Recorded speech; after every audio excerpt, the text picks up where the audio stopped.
ओम शांति। पत्नी के रूप में आपको कौन मिला है, ये जानकर आप हैरान रह जाएंगे। और अगर आप अपने जीवन साथी से खुश नहीं हैं तो उसके लिए क्या करें।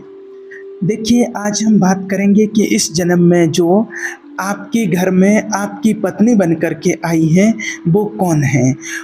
क्या उसके साथ में आपका कोई पिछले जन्म का रिश्ता है।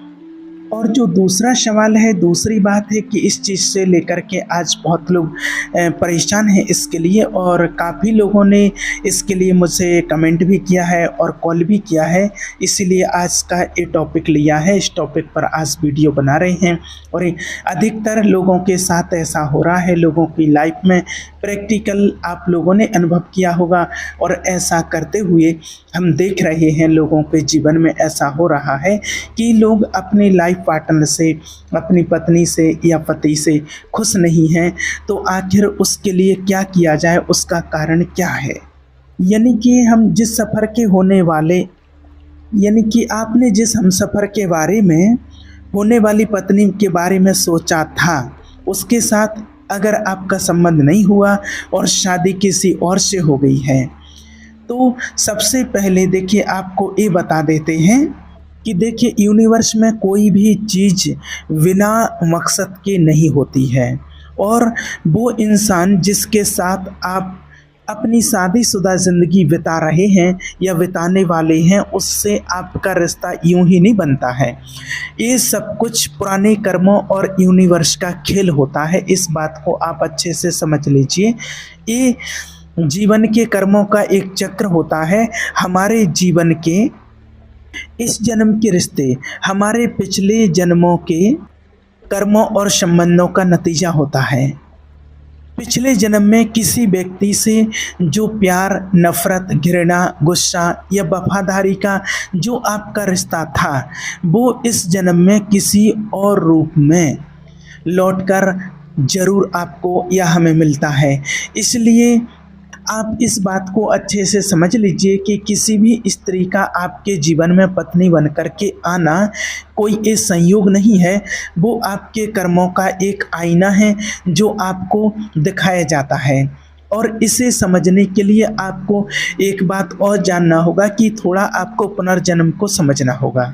देखिए, होता क्या है कि हर रिश्ता जो होता है, चाहे वो पति पत्नी का रिश्ता हो, पिता पुत्र का रिश्ता हो, भाई भाई का रिश्ता हो, या दोस्ती का, या कोई भी रिश्ता हो, इस जो भी रिश्ते आपको मिले हैं ये आपके पिछले जन्म के कर्मों का नतीजा होता है। रिश्तों का सिर्फ रूप बदलता है, भावनाएं और कर्म वही रहते हैं। और इसके लिए कितने संत महात्माओं ने, तपस्वी आत्माओं ने, जैसे महात्मा बुद्ध जैसी महान आत्माओं ने इसके लिए अपने तपस्या के ध्यान, मेडिटेशन के जरिए अपने पिछले जन्मों के रिश्तों को देखा था। और उन्होंने ये भी कहा था कि जो रिश्ते हमें बार बार मिलते हैं वो हमारे कर्म के धागे से बंधे हुए होते हैं और उनको कोई भी मिटा नहीं सकता, उन रिश्तों को कोई भी तोड़ नहीं सकता है, उनका हिसाब किताब हमें चुकाना ही होता है। और देखिए, ये तो हम सभी जानते हैं कि मरने के बाद शरीर हमारा नष्ट हो जाता है, यानी कि 5 तत्वों में विलीन हो जाता है। लेकिन जो हमारी चेतना होती है, यानी कि जो हमारी आत्मा होती है, जिसमें सारे कर्मों का लेखा जोखा होता है, यानी कि स्टोर होता है, वो कभी ख़त्म नहीं होता है और अगले जन्म में फिर से वो प्रकट हो जाता है। यानी आपकी पत्नी का आपके साथ जो भी रिश्ता इस जन्म में हुआ है वो पिछले जन्म के कर्म और भावनाओं का ही परिणाम हो सकता है, और ऐसा ही होता है। और गीता के अनुसार भी ये कहा गया है कि पिछले जन्म के कर्मों के अनुसार हर रिश्ता जुड़ा हुआ होता है। जैसे शरीर बचपनी से जवानी और फिर बुढ़ापे तक यात्रा करता है, उसी तरह से आत्मा एक शरीर को छोड़कर दूसरे शरीर में प्रवेश करती है। ये शरीर तो एक चोला है, एक वस्त्र है जो बदलता रहता है। ये सिद्ध करता है कि पुनर्जन्म तो हमारा होता है, और आत्मा जो हमारी चेतना होती है, जिसे हम अपने कर्मों की फाइल भी कह सकते हैं, वो एक शरीर से दूसरे शरीर में जाती है, यानी कि एक शरीर को छोड़ कर के दूसरे शरीर में प्रवेश करती है। जब आप किसी व्यक्ति से कोई वादा करते हैं या उस व्यक्ति को आप कोई नुकसान पहुंचाते हैं तो यूनिवर्स इस हमारे कर्म के ये अकाउंट में इसको दर्ज कर लेता है और अगले जन्म में यही कर्मों का ये अकाउंट आपको उस व्यक्ति से जोड़ता है, ताकि जो आपका अधूरा लेन देन था, आपका अधूरा हिसाब किताब पिछले जन्म का था, वो पूरा किया जा सके। इसलिए उसी व्यक्ति के साथ आपका कोई ना कोई रिश्ता जरूर जोड़ा जाता है। और गीता के अनुसार भगवान श्री कृष्ण जी ने कहा है कि आत्मा अजर अमर अविनाशी है और शरीर विनाशी है, यानी कि नष्ट होता है। और आत्मा जन्म जन्मांतर तक अपने कर्मों और संस्कारों को साथ लेकर के चलती है। और कुछ इसी तरह की बात बौद्ध और महावीर जी भी कह गए। गीता के अनुसार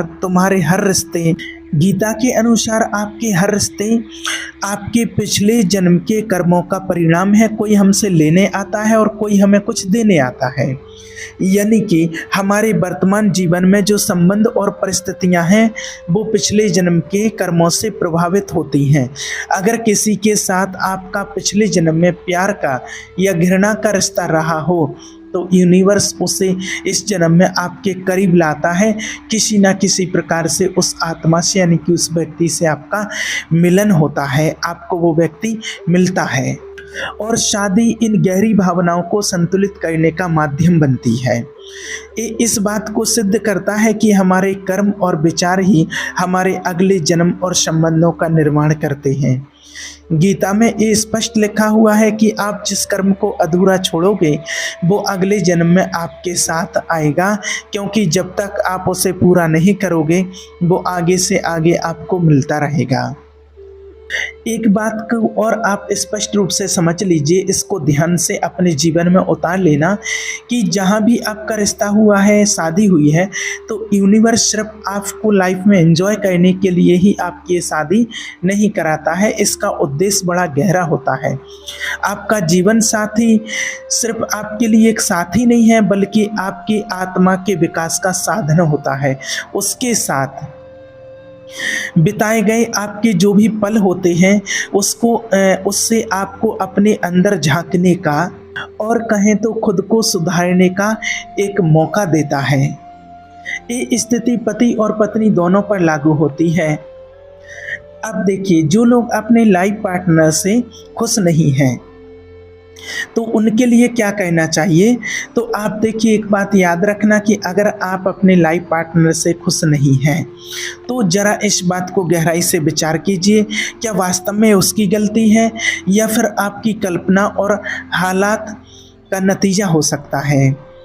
आज की दुनिया में, खासकर बॉलीवुड और सोशल मीडिया के ज़माने में, हम नकली और चमचमाती और तड़कती भड़कती चीज़ों से हम इतने प्रभावित हो चुके हैं कि असली रिश्तों की गहराई को आप भूल जाते हैं। बॉलीवुड हमें परफेक्ट नकली पार्टनर का ऐसा नकली सपना दिखाता है जो किसी भी व्यक्ति की असल ज़िंदगी में मुमकिन ही नहीं है, संभव ही नहीं है। वो परफेक्ट फिगर, गोरा रंग और रोमांटिक म्यूज़िक, ये सब बस एक स्क्रिप्ट, एक ड्रामा और कैमरे का खेल है। इसके पीछे आप पागल मत बनिए, इस बात को अच्छे से समझिए। और जब हम ऐसे बार बार नकली किरदार जब देखते हैं तो हमारा मन, यानी कि लाइफ पार्टनर खोजने लगता है, लेकिन हकीकत में वो पार्टनर जिसके लिए यूनिवर्स ने आपके लिए चुना है तो उससे बेहतर तो आपके लिए कोई और हो ही नहीं सकता है। जो भी आपसी विवाद रिश्तों में होता है वो सिर्फ एक दूसरे की सोच और विचारों की वजह से होता है। और आपको जो जीवन साथी मिला हुआ है वो आपके कर्मों और ज़रूरतों के हिसाब से उसको चुना गया है। अगर वो आपके अच्छे और बुरे वक्त में आपके साथ खड़ा है तो समझ लीजिए कि यूनिवर्स ने आपके लिए आपके जीवन में एक आशीर्वाद के रूप में भेजा है। और जो रिश्ते आपको तकलीफ दे रहे हैं वो आपके स्वयं के प्रारब्ध हैं जो आपको काटने ही पड़ेंगे, उससे बचा नहीं जा सकता है। लाख कोशिश करने के बावजूद भी आप उसको बदल नहीं सकते हैं। और देखिए, प्यार कोई फ़िल्मी ड्रामा नहीं है, बल्कि आपके जीवन की परिस्थितियों का खेल होता है। जब आप बीमार हो जाते हो, कमज़ोर हो जाते हो, तो आपका जीवन साथी आपकी देखभाल करता है। तो वही प्यार की असली परिभाषा और पहचान होती है। आपकी कमज़ोरी और बीमारी में कोई बॉलीवुड की एक्ट्रेस आपके पास आपकी मदद करने के लिए नहीं आती है। इस बात को अच्छे से समझना। और उस वक़्त आपकी पत्नी ने आपका अच्छे से ख़्याल रखा है, तो आपके लिए वही जन्नत है। ज़रा सोचिए, विचार कीजिए कि जब आप बिस्तर पर पड़े हो, बीमार हो, आप लाचार बिल्कुल हो चुके हो, और आपका पूरा परिवार आपके काम में व्यस्त है, अपने-अपने कामों में बिज़ी है, और आपको भूख लगती है, आपको प्यास लगती है, और आपको किसी और चीज़ की ज़रूरत है, लेकिन उस टाइम पर किसी को भी आपकी परवाह नहीं है। और उसी टाइम पर आपकी पत्नी आपके लिए पानी का गिलास लेकर के आती है, या आपका पति आपके लिए पानी का गिलास लेकर के आता है, उस पल आप ये भूल जाओगे कि वो आपकी पत्नी गोरी है या काली है, पतली है या मोटी है। तुम्हें सिर्फ ये महसूस होगा कि वो आपकी परवाह करती है, वो आपकी बीमारी को लेकर के सबसे ज़्यादा चिंतित है, क्योंकि वो आपकी जीवन संगिनी है। और इस समय आप कल्पना करोगे कि वही फिर से अगले जन्म में आपको वो ही मिले। ये होता है असली प्यार। और एक बात को आप अपने जीवन में गांठ बांध लेना इस बात के लिए कि जो व्यक्ति आपको बुरा लगता है, लेकिन अगर सही वक्त पर वही व्यक्ति आपके साथ में खड़ा है, तो वो सबसे अच्छा आपके लिए बन जाता है। रिश्ते कोई भी अच्छे या बुरे नहीं होते हैं, बल्कि हमारे अनुभव और हालात और हमारी परिस्थितियाँ उन्हें ऐसा बनाती हैं। अगर आप अपनी पत्नी के बलिदानों और परवाह को समझने लगोगे, तो तुम्हें महसूस होगा कि वो यूनिवर्स का सबसे बड़ा तोहफा आपके लिए है। फिल्मों में देखिए क्या होता है कि प्यार को परफेक्ट बॉडी, परफेक्ट सिचुएशन और परफेक्ट रोमांस तक सीमित कर दिया गया है। आपको अच्छे से इस बात का पता होना चाहिए कि ये सब मेकअप का करिश्मा है, लेकिन असल ज़िंदगी में प्यार का मतलब है धैर्य, परवाह और बलिदान और सहनशीलता। आपका जीवन साथी हर अच्छे और बुरे वक्त में आपके साथ खड़ा रहता है। यही वो रिश्ता है जो आपकी आत्मा को सुकून और आपके जीवन को सुकून देता है। देखिए, साइंस कहता है कि शारीरिक आकर्षण केवल 6 महीने या 12 महीने तक सीमित रहता है। उसके बाद केवल भावनात्मक कनेक्शन और समर्पण ही आपसी रिश्ते को बनाए रखता है। प्यार मोहब्बत परिस्थितियों का खेल है। सही वक्त पर सही परवाह ही किसी को अच्छा या बुरा बनाती है। अगर आपका जीवन साथी बुरे वक्त में आपके साथ खड़ा है, तो वो यूनिवर्स का आपके लिए सबसे बड़ा आशीर्वाद होता है। उसे समझो, उसकी कदर करो और एक दूसरे के सुख और दुख में काम आइए। और कोई भी आपको उतना गहराई से नहीं समझ सकता है जितनी गहराई से आपकी तकलीफ़ को, आपके अच्छे या बुरे को आपका लाइफ पार्टनर समझ सकता है। इसलिए आप एक दूसरे की कद्र कीजिए और उस बात को स्वीकार कीजिए कि ये आपके कर्मों का आईना है जो आपको दिखाया जा रहा है, पति के रूप में हो या पत्नी के रूप में हो। पिछले जन्म का कोई हिसाब किताब था जो अभी आपके सामने पति या पत्नी के रूप में आया हुआ है। इस बात को स्वीकार करके अपने जीवन को अच्छे से आगे बढ़ाइए और एक दूसरे से संतुष्ट रहिए। एक दूसरे के अच्छे और बुरे वक्त में काम में आइएगा। ओम शांति।